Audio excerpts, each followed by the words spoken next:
Welcome to the Onside Podcast, a podcast on innovation-driven entrepreneurship. Join us on this journey as we amplify the power of disruptive ideas. Welcome back to the Onside Podcast. This season, we're taking a deeper dive into women's entrepreneurship in Canada, and we're highlighting women entrepreneurs and leaders who are working to make the startup ecosystem here more inclusive and really driving change. These fireside chats are being brought to you as part of our Onside Start Now Incubator project, which supports diverse and intersectional women across Canada to start and grow their businesses. I'm your host, Alex McCann, and we are so excited to be having Constanza Safatle joining us. She is the CEO and founder of Newbornlander. She's a passionate entrepreneur and advocate who is dedicated to empowering immigrants and driving social impact. Constanza's company, Newbornlander, is a successful for-profit social enterprise specializing in slow fashion and accessories for babies, and is committed to creating employment opportunities for newcomer women while promoting sustainable and ethical practices. But there is more. She has also been a delegate with Canada to the G20 Young Entrepreneurs Group. She's an inspired immigrant woman from 2023 We Care Foundation and the winner of the Tales of Triumph 2023 from Canada Post, which I did watch, which was excellent, and many, many other things. She also was a participant on Dragon's Den in 2023 and securing an opportunity to pitch and seek partners for her business at Newbornlander. So Constanza, welcome to the show. Thank you so much, Alex. We're so excited to have you here, and I'm in the studio, and you're in Newfoundland. Today in Halifax, it's feeling a bit like Newfoundland. It was a bit rainy and dreary today, a little overcast for this time of year, but not to worry. We're really looking forward to learning more about Newbornlander, and I'm curious about how you decided to move from Chile to Newfoundland. Like, how did you decide to move hemispheres? We'll get to Newbornlander, but how did you get to Newfoundland from Chile? What drove that? Well, was my husband Thomas. We was really young at that time. He came here to Newfoundland to make an internship, and he came back with the idea to come back to Newfoundland, Canada. And which I thought could be interesting. I was 26 years old, 25 when he told me. So you're pretty young, pretty dreaming. Let's do it. And so that brought me here. Interesting. And you've been in Newfoundland for a while. And what was your family like back in Chile? And what made you? Because I think you said that you had some background as a lawyer, and what drove you to kind of think about, creating a company like Newbornlander? And we'll get you to tell people what Newbornlander is. Yes. So, first of all, I back home, I was starting my career as a lawyer, as a commercial lawyer in the Bank of Chile. Before to work in the Bank of Chile, I used to go to the court to fight against the bank. and then they hired me to be in their side. So I was starting a really successful career, I think. And then moving here was totally unexpected. And to find what I found at the time, to be honest, I believe that when you immigrate to Canada, especially when you have a professional background and you see, this call from Canada, because also it is a call there from the country saying we need young people, we need lawyers, we need doctors, we need nurses. So I thought okay, let's do it. Why not? They are calling, we are young, professional, let's go and try. And so it was pretty unexpected what I found, because I believe that you come, and I feel that it is a big part of accountability that I always think that Canada should be take when they make a call and they create expectations, and then what happened in the reality. So was a little pretty shocking time when I arrived, to be honest, to discover that I don't fit, that and when I say I don't fit, my immigration status don't fit at that time to allow to me to access to basics like learn English and to be able to find a job or get guidance in get a job. So to be honest, start a company was an answer, and I am sure that many immigrants can relate to this, to find a space for you and to show your skills in a way that can be valuable for the community.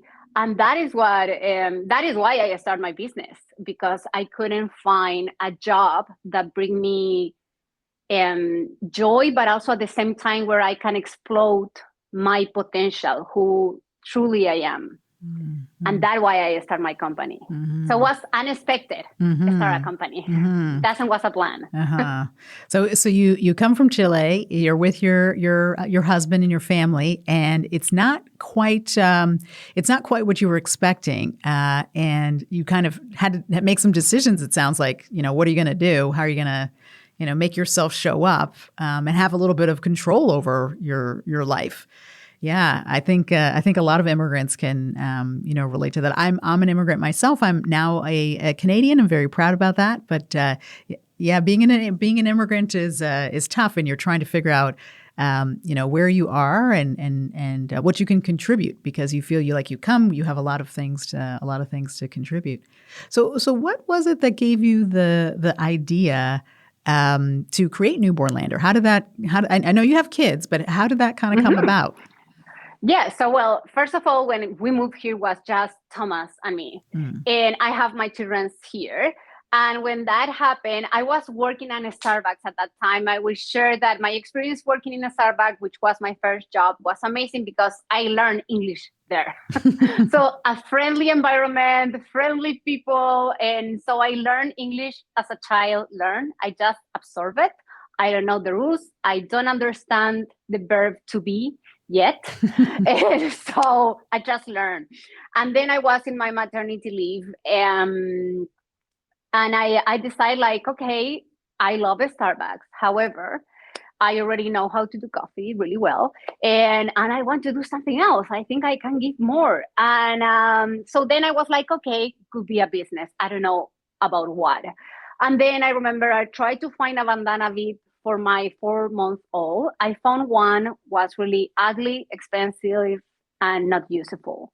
And so I thought, you know what? This is a piece of triangle. I can do better. I mean, if I will do a bandana bib, I will put a towel in the back. I will put baby snap. I will choose a nice fabric. So, okay. So with the tips that I saved from Starbucks, I bought my first domestic machine, couple of fabrics, and I start to watch videos in YouTube to learn how to use a machine, because I never touched a sewing machine before. And I discovered, and I feel this is one of the amazing things for immigrants, I was able to discover that I have a great gift. I am a good designer and I am a good sewer, really good. And was like, okay, then. So I will start to sell this at the farmer's market. And I remember the name of the company, which is amazing. I love it. Everyone love it. And was like, okay, so if you are in Newfoundland, you're a Newfoundlander. But we want to do things for babies. So babies, newborns. And then I started brainstorming in the kitchen of my house with my husband. And Thomas say well, newborn, Newfoundlander, Newbornlander. And we're like, oh my God, that it is. That would be the name. And that is how Newbornlander started. And I love to say this because many entrepreneurs believe that you need to be an expert in the field, in the industry where you are trying to start something. And that is not true. You don't need to be an expert. You will need to polish yourself in the time, but I didn't know nothing about textile. I didn't know nothing about babies. I was a new mom. That was all. And all new moms can recall in that you don't know what you are doing. So was that state, and all that at that time, which was really vulnerable, really creative time, by the way, because as a new mom, you're solving problems every single day. You try it your best with love. And that is how I found okay, will be a baby store. The name will be Newbornlander. I will start with the bandana beads. I will start to sell at the farmer's market. That was the starting point. Mm-hmm. Interesting. That's interesting. I love how you just saw something and you were like, I can do this, or I can do this even better. And I love that you said that you just started like looking on YouTube on how to do things and figure it out, and that you didn't even know how to sew, and now you have this whole company. Yeah, and I didn't know how to design either, and was a discovering for me when I realized that, oh, you can buy patterns and follow instructions. I didn't know, so I designed everything by myself, which was beautiful. And I feel that is one of the beauty when you don't know about industry. You set up everything under your values, under your guts, under your, and then you build something that everyone is like, so how you create a manufacturing in Newfoundland, and it is that sustainable, and you are transparent, and you have good quality products, like the supply chain, it is transparent, is good, like that is possible. And yes, how I did it, I just did it, and many people believe that is not possible. It's not possible manufacturing in Canada. It's not possible, well, imagine in Newfoundland. It's not possible in manufacture with good quality products that are eco-friendly, and at the same time manufacturing in a way that is respectful for people that is behind the machine, and in a slow fashion. And it's like, oh yeah, all is possible, or I did it. Maybe if I will be super informed, I will say like, no, it's too hard. It is impossible. It sounds like you came at Newbornlander with we call it like a beginner's mind. Like you didn't know anything, so you weren't held back by anything. There was nothing constraining you from pursuing what you were interested in, learning a little bit more, trying a few more things. You weren't locked in to the patterns, that were probably laid out, previously or had been there before. That's interesting. Yeah. Yeah. Well, what were some things like, you talked about, how you just tried some things, and you're talking about having the slow fashion and the respect for the, for the women who are working for you. What were some things that surprised you about starting a business in Canada? Like, were there some things that you just weren't expecting? Like, what were some things that kind of surprised you? And then I want to ask you about some things that, were some early wins. But first I want to hear about what surprised you. I think what was really powerful to me to see, to prove, and to use was the powerful tool that business are itself. I never realized such the huge impact, not just only in myself, because I can tell you that I found healing in my company for my journey. And the impact in the life of the women that work here in Newfoundlander, and the impact in our community that Newfoundlander create. And we advocate and we lobbying with provincial government to remove a policy that was kind of blocking the opportunities for immigrants to incorporate their business if they don't have permanent resident. When in the other hand, getting your permanent resident doing business, if somebody can tell me how many people do it, and it was straightforward and easier, like please let me know. Because it is not reasonable, let's say that. And so then I cannot get my permanent resident doing business. But if I have a business, I cannot grow it because I cannot get my permanent resident, which is crazy, because as an owner, as a business, I can provide the permanent resident for my employees, but to get the permanent resident to me, it is not reasonable. I mean, it doesn't work.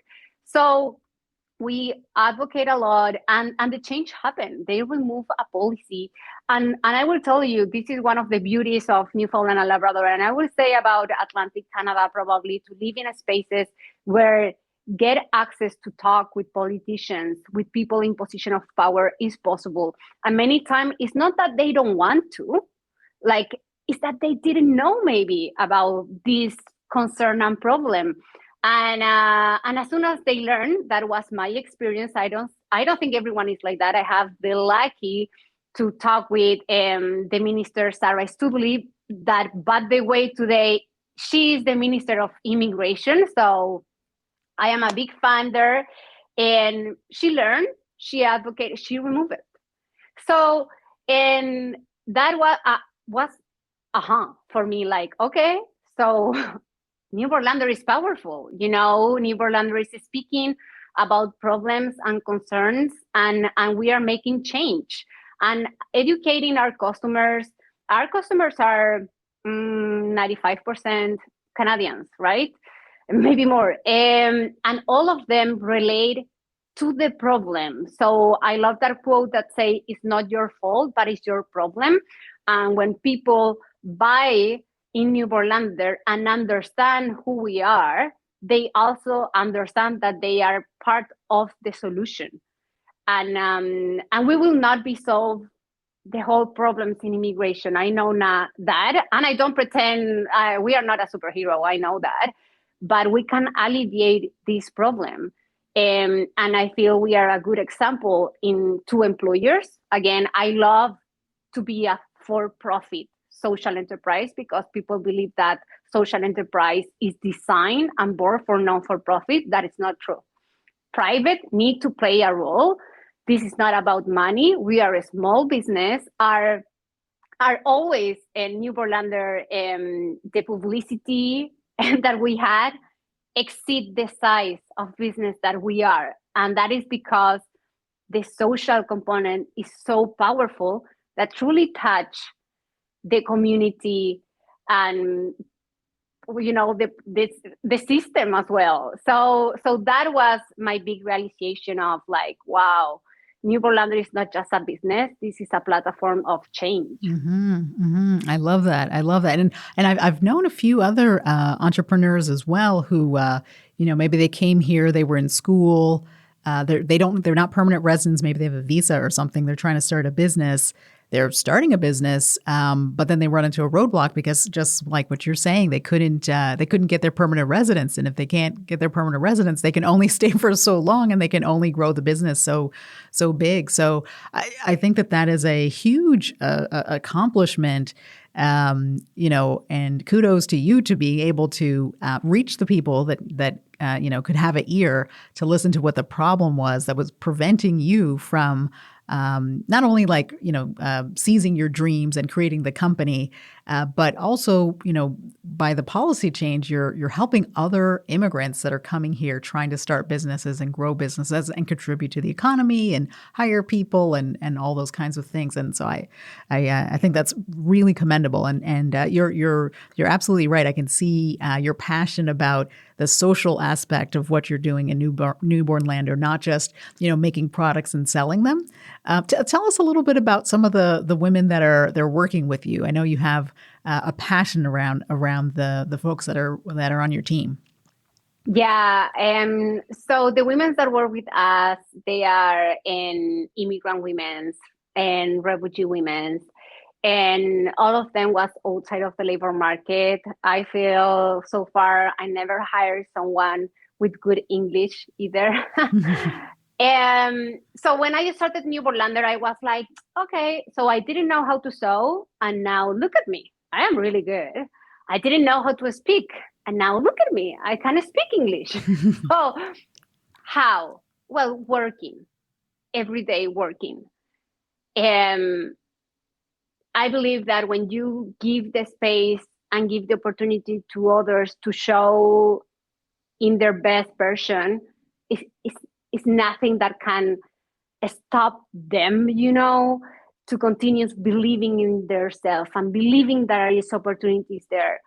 And that expectation, when I talk at the beginning, it is that the expectation that the country have, and I love Canada, and I love my province, and I wish that I hope that any other immigrant or refugee, and especially women, that I would say our journey is different than the men's. We will get later the job when we need to stay at home with the children many times.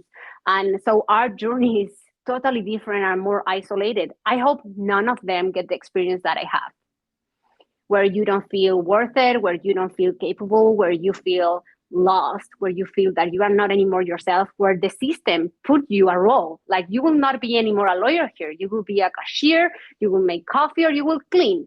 And I was like, okay, I mean, fair to start. But I asked about put me in a position, like in a law firm, put me there to clean or make coffee. I will figure out how to show myself and go up. But even that opportunity was like, no, it's like, you are not anymore that, forget that. So I hope to bring back, we have that expectation when we come is not there. And what if I can offer that? And what if I can tell you, I don't care where you come from. I don't care if you don't speak English. I don't care if you don't know how to sew. I will teach you. And I try to take the values that this country have and put them here. And put them when we sell a hat or any product, go with that Canadian flag. I hope that people that touch that product and the people that work here can believe that this really reflects what is Canada, you know? And it is that experience that I hope to change in the life of that women's. Even if they move to another province, they have a good, you know, memories about Newfoundland. All of them learn English here without English classes. They attend the customers, and our customers know when they come here, they will not have an expert speaking English. Oh, no, they will need to figure out. I mean, this is a collaboration. And they love it and they like it. And when we go to shows and things, or even here in the store, when somebody brings somebody else, another friend, you know, to buy a Newfoundlander, and people can tell the story. People is telling the story. People understand what they are buying. People understand where they are. And that, as an owner of business, that is the point. That is where you sell. People understand the why. You know, what we do hats. I mean, it's nothing sexy about that. And that is happening in Dragon's Den too. Like, okay, I will go to Dragon's Den national television to sell hats. Who will invest here? Mm-hmm. But it was like, no. If I am able to touch humanity here, they will feel it because they know the pain, because many of them are immigrants or their parents or their grandmother, and they know what it is. And if I am able to touch that humanity, they will invest in me, in ourselves, in our company. And that is what happened with every single client. And the experience of the women that are here, we are family, we are friends. And I always say I am not professional standard Canadian that is like, oh, you create relationship, but it's work. Yeah, but also I am Latin, so I like to go further. I like to learn the process of immigration. I need to know, because that is translate in their performance of work. I cannot pretend that with a sewing machine, they will be healing and good. No, here is the story behind. I understand that, how I can help you. And for that, I need to go like deeper, you know, and so far, I always tell all the employers, and I moved to Newfoundlander last year in October. How you can explain me that in 7 years, this company was thrive with me in a full-time job, raising 2 children, working in the weekends and in the nights? How happened? How you started at home with $360, and today we have a commercial space, we have 5 full-time employees, and how, if I was working in another place? Well, I will tell you, thanks to my team. Because when you give opportunities to people, when you believe in people, they love this company as their company. This is their company. And they know that after them, which I hope, it's funny, for me, when they leave, I win. I win because or they started a business or they move to a place that value their past skills as a professional, or I don't know, like it's for something better, right? So they know that a new woman will become after them, and that women could have a similar story like them. And we are creating a space for the ones that are coming. And I always tell them, like, we are preparing the space for them. We cannot fail them, you know? And I feel that is the spirit, and that is what keeps us going every day. That's amazing. I love hearing you. I love hearing you talk about your team and the closeness that you have. And it's more than just a place to work. Obviously, it's you're bringing folks in. You're giving people opportunity. But as you said, it's almost like a family. It's almost like an extension of who you are, and your beliefs are driven right into the business. And what it sounds like, whether you're selling hats or baby bibs or any of those kind of products, your drive to make it as accepting and welcoming, and hopefully providing space for these women who are coming in. And you said that most of them didn't speak English. You have a comfortable place. If you're learning English, it's okay.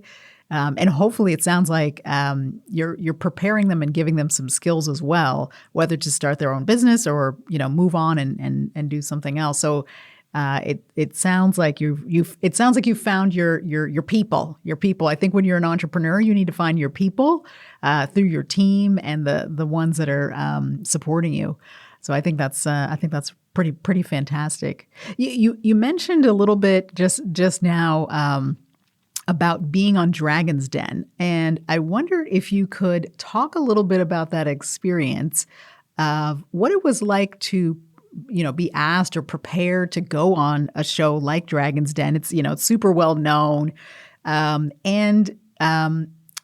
anything that you wish that you had known more before you did the show, and anything that you feel like was wonderful about it, or that you got something out of it. So just curious about kind of that experience and how you prepared, and what you wish you would have known, and then anything that might have been good. Yeah. So, well, listen, so I shared that I moved here in October last year, and but I decided to move to Newfoundlander in like month before that. I was an executive director to a non-for-profit. So my transition, I need to prepare a succession plan. It's not like, oh, no, I will leave now. No. And so in that process to leave in the non-for-profit sector and move myself full-time to Newbornlander, I thought like, I need to do something big, because now I need to create my salary. And before that, instead, I don't work full-time in Newbornlander, so I didn't thought that was fair to pay myself when I was not part full-time in the team. And so I reinvest everything like in hiring other people and delegate, of course, to grow the business. So when come this situation, I thought I need to do something big to move full-time to Newbornlander and get the business to another stage. And appear an email, are you ready for Dragon's Den? And I was like, well, I think so. I think I am ready. It's funny because to learn English in the entrepreneurial industry or system, whatever, I play a lot Dragon's Den at the time that I was sewing in the weekends and trying to learn the vocabulary. So I was a big fan, and I always thought like one day I will be there. This will be possible. And that is exactly what happened. I applied. Everything was so fast. And the process is really easy. You fill a form. I feel what catch them was, one, we are a for-profit social enterprise. And two, the story. They love the story. So we get engaged. And I am a person that I prepare myself in a way. Like my philosophy is like, you will do, doesn't matter what, whatever it is in your human capacity. Anything that take in your human capacity, you will do it. After that, it's not your business. It's the universe, it's God, call it as you want. It's not your business. So to prepare, I create a Dragon's Den NL. So I thought, okay, I need to start to feel comfortable telling my pitch to people that I don't know, and they are experts. And so I created the Dragon's Den NL. So I choose different people that was expert in different areas. And they was not my friends. Maybe they didn't know about me. And I wrote to them from LinkedIn or an email, whatever, Instagram, and say like, hi, I am Constanza. I will go to the Dragon's Den. Do you want to be my Dragon's Den NL? like give me 10 minutes. My pitch needs to be 2 minutes. and you can give me feedback and I pay for the coffee. That was all. Mm-hmm. Everyone was like, please, like, I am so excited to be part of this. So I feel that is the first thing. Like I didn't hire a consultant, expert. No, this was pretty organic, works really well. And I met wonderful people that today they are part of my journey, and I learned so much. And then my friends and everything, I say like, listen, I am pretty focused right now. So I will not be a lot of available because I need to studying literally. I need to learn about numbers. I am a lawyer. I didn't see numbers for many, many years. I hate them. My husband spoiled me and he helped me in the accounting and everything. So now I will need to do it because I thought if I go, I will go alone. The company is mine. And if I go with a man next to me, even if it is my husband and I love him, and people used to think like, oh, he's the expert. Oh, and I was like, this was me. My family is part of this, but the one that saw until 5 a.m., the one that wake up at 5 a.m., and the one like was me with the support and help and love of my family. So if I go alone. So, well, I go with them, but I was the one that was speaking. And I want to be the one that was like, what is your numbers? And know really well my numbers. So was prepare my past, my present, and my future in business, which is wonderful, which I will recommend to any entrepreneur to do because what's real life, I need to do it under pressure. So what's beautiful. And yes, so I give all myself and I am actually, when I saw the episode, I am really surprised of my delivery, like my communication. I don't speak English. When I am nervous, my English get trick something like that. And then my body, like my communication, my body, and I was so happy. I did everything that I can to be my best version, and I think I give it and was good. And so I enjoyed the process. I love it. I don't think it's nothing that I will change, and because again, I did everything that I can in my human capacity. So it's nothing to regret or to say I would change that.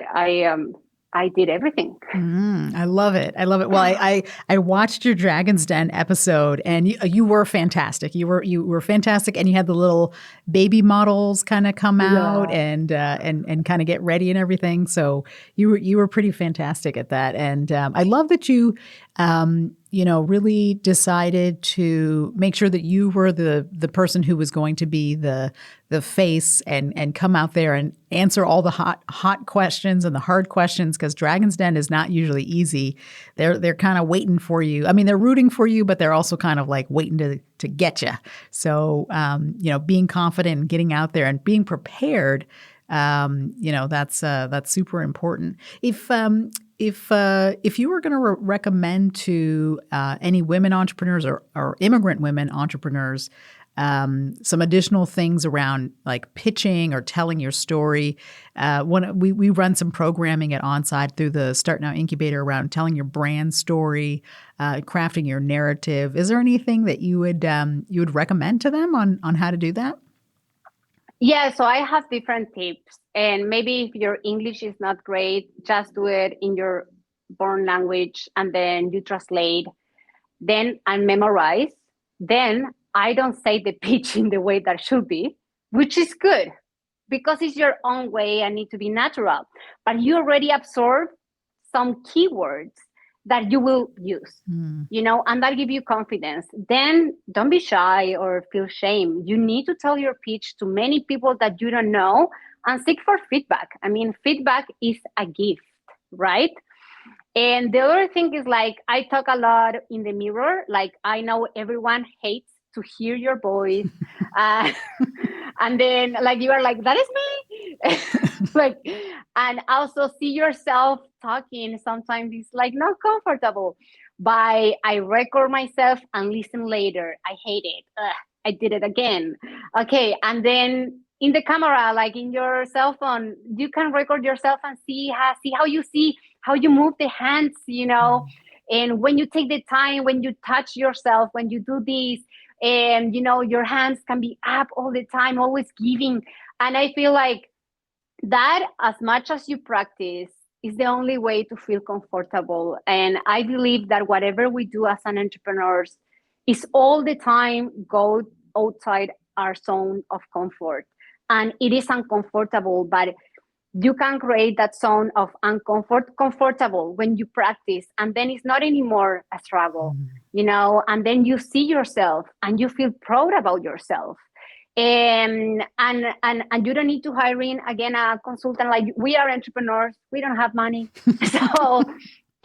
So you need to find the way, and that is the way, and that is how I did. I am really proud about, again, when I see myself, I am like, sometimes I saw the dragons and I am like, I will not go there, because it's real life. They can destroy you in national television, And when I was there, I was like, I hope to be the voice of many other immigrants that are watching this, and they can say, I can do it too, and I can be there too, and I don't need to have a sexy tech entrepreneurship. And no, we are sewing. We are in Newfoundland. I was not an expert, and here we are. So you can do it too. And so I feel, that is the best way to help yourself. I studying every single dragon, listen their podcast if they have any, learning about their life, to touch the point that was painful for them. Because again, you don't want the business, like we manufacture baby accessories. Again, it's not sexy. And we are not a hot business. But it is the story. Like, what can be more powerful of your story that is good, is unique, is authentic? Everyone want to hear it. Everyone want to buy it. Everyone want to gift a Newfoundlander hat, because you can tell a story too.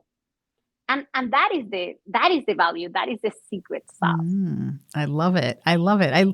I this is very interesting to me because, we talk a lot at Onside. We talk a lot about innovation and entrepreneurship and all these kinds of things. And, you're running a social enterprise, a for-profit social enterprise, and you're doing all kinds of interesting, creative things with, the people you're hiring and, your products. But I'm really hearing in what you're saying about the power of your story, the power of telling that story, and how it sort of elevated what you were doing and helped you to make your business even more than what it is, more than just the hats and the baby things and things like that. And it's really this has turned into a bit of a platform. Obviously, you got some policy changes. You're doing some other kinds of things. So it's really inspiring and interesting to hear you talk about that. Yeah, that's fantastic. That's fantastic. What we talk, just because I mentioned around innovation, and it is something that we do talk about at Onside, and it's something that's important across Canada, and a lot of women are a little nervous in their businesses to think about innovation. Is this something that you have thought about with your business, maybe like in your processes or how you hire or how you manufacture? I know you talked a lot about how you created, you started sewing and doing some things like that. Do you think about innovation when you're thinking about your business? Well, yes, as an entrepreneur is part of the equation, right? But I believe that, first of all, you don't need to pretend. Okay, many people is like, oh, I am ahead, like a way of tech, like how I incorporate tech into a manufacturing with sewing machine, which, by the way, one of the problem of like putting like robots and things is that if I do that, I will take away my social, so how I will do this? The innovation piece for me come from really basic things, that how is your process of hiring people? Like, I feel we are pretty innovative and pioneers in doing that here in this province. One example of that is like my job post. I take care that would be not have, for example, acronyms, because white people would be understand acronyms. What an immigrants could be understand, acronyms that is not inclusive. Okay, maybe I can do this and job post in English, which is welcome to everyone, but also in other language. So if somebody read like, oh, this job, what is in Pashto? What is in Persian? What? Like, okay, it's in English. Because I hope that an Afghan woman would be read it and would be say like, okay, this is for me. This is a call, And then I ask in the interview, before the interview, like, do you need any support for the interview? Kind of, and it's not a translator. It's not an instructor. It is a interpreter. You need an interpreter for the interview. Yes, I need one, because I understand in the interview you want to express full yourself. If you don't have the language, how you will do that? How you will feel good about that? So if I want to see myself as an employer, the best version of that person in the interview, I need to create the space so that person can give the best, and language could be not a barrier. So, and that kind of things that make, like when we hire someone, it is any national day, tradition, cultural, religion day that I should be aware to create that space in this company. So the ones that have the religion, they are Muslim and they are fasting, I am like, okay, usually in your country, how you work with this, because you are not eating, you are in fasting, so you have an hour to eat. What do you do in that hour? And they was like, well, no, we don't eat. So we continue working, and then we take a little break, we continue working, and then we go before home early, and because we need to cook. Let's do it. Perfect. That sounds great to me. And we have breakfast, in Newfoundland to talk about everything, but not job. And when they are in fasting, it's like, hey, we will do a breakfast. If you want to go, great. If not, don't go, because we understand that you are doing fasting, it's hard, And so it's creating the space. And I believe innovation is not always about money and implementing a tech thing in your company. It is, okay, this is the rules. This is how works the system. This is how companies do the things every day. How I can do it differently. It is a way that, again, a small business, not a lot of money. So you can find a way to do the things differently, to be creative, to be innovative in the way, in the daily things, how to do things, from the beginning, from manufacturing, I will do it differently. I will do it in this and this way. In hiring, I want to do it differently. I don't want to, I will do it in this and this way. The check-in meetings, the holidays. We give now one of my team members, she's in Brazil, she's from Brazil, and she's there already for a month. I need to wait for already for a half month. I am in pain. But I'm so happy that she go home and she have a month and a half. It's fine. When I go to my home, I do the same. So that kind of things, you can figure out how to give that freedom, that space to other people that how they feel, that, and I have the life experience, and maybe that make, a big ahead to other Canadians employers that they're done, but they might have somebody in their company that have a similar journey to apply this in their company, probably. And that is innovative. So let's go away of the tech, because everyone talk about tech. And yes, it is fully important. I use tech too in my company, but sometimes innovation is not 100% related to tech. Can be related to the basic, in how you do things every day. I love that. It's you have innovation for humans, innovation for life, for humans. Yes. So we're always like, do all the tech adoption things, but what are the other things? And I think actually, especially now, we've come out of COVID, and people are feeling very disconnected, from each other still. And so these things of, creating community, creating space, creating opportunities to reconnect with your family in another country, or these kinds of things are super important, and probably help with, we would say, use the words talent retention, but keep your team together, keep people productive, people invested in wanting to continue to make awesome new products and do cool new things. If people are connected, they feel like doing new things. If they're not connected, maybe not so much. Well, what are some things you have on the go that are like, happening? What are you looking forward to? What are you looking forward to for Newfoundlander? Okay, so breaking news, big news. I cannot say yet where it comes from, but because it will be a press release hopefully soon.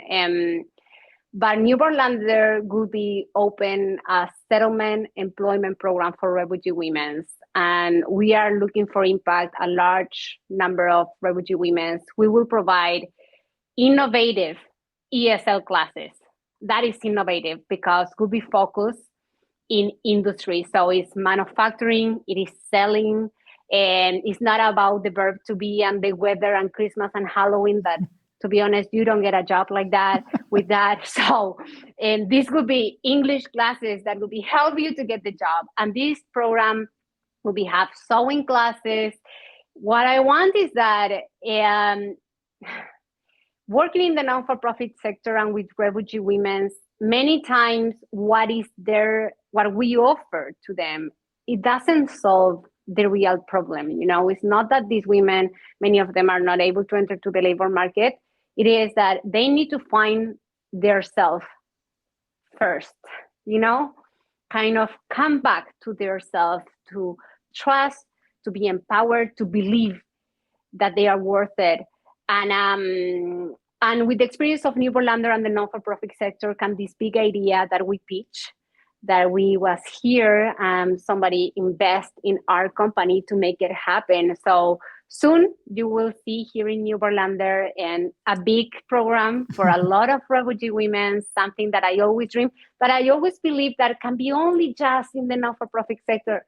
Now the private play a role. And Newfoundlander is one example of that. I believe in the social cohesion between private, the government, and the non-for-profit sector and the community.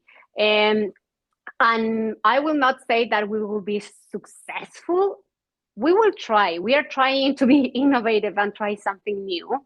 And the women that will be graduated from this program will become with a Newfoundlander refer. They will be working with us here.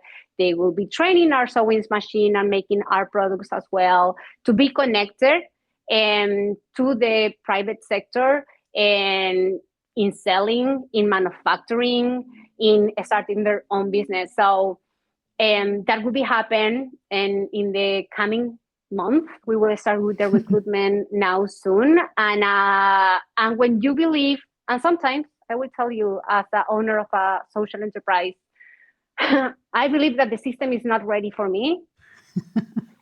Like if I go to the bank, okay, your sales are great, but where is your profit? Oh, well, I reinvested in people that nobody believe on them. Like, okay, but where is your profit? I like the profit, And I am a for-profit. I don't fit. And if we clap for social enterprise, sure, claps, awards, news, who cares? I don't pay the bills with that. So then it's nothing bill. When I say it's nothing bill for social enterprise, at least here yet, is because for the system, for a bank or for grants or for whatever, you need to be a not-for-profit. Or so why you don't have your profit if you are a for-profit? And it's like, yes, but we are here, and somebody is paying the true cost. And as a small business, I cannot pay the whole cost because we don't have that cash flow. And again, I didn't come to Newfoundland to sew hats and to be the women selling hats in Newfoundland. That is not who we are.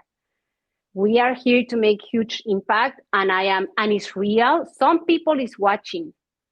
Some people is watching you and what you are doing. And if they believe in you, they invest in your company. And I am excited for this opportunity. My dream from here, it is grow and move to another province and to another province and create this settlement employment program here for refugee and there and there and there. The appetite to have Canadian handmade things here is huge. Outside the country is higher for what Canada means. And I hope that people understand that what we sell is not just a hat. It is the values from the country. It is the hope for women. It is about the stories of women that come for freedom. And many times the system is not able to provide that. And if we can do it here, we will do everything to do that and to pursue that. So I am super excited. Wow, that was amazing. I'm very excited about your new upcoming program that you're going to be running as you're part of your social enterprise focused on refugee women. I think that this is fantastic.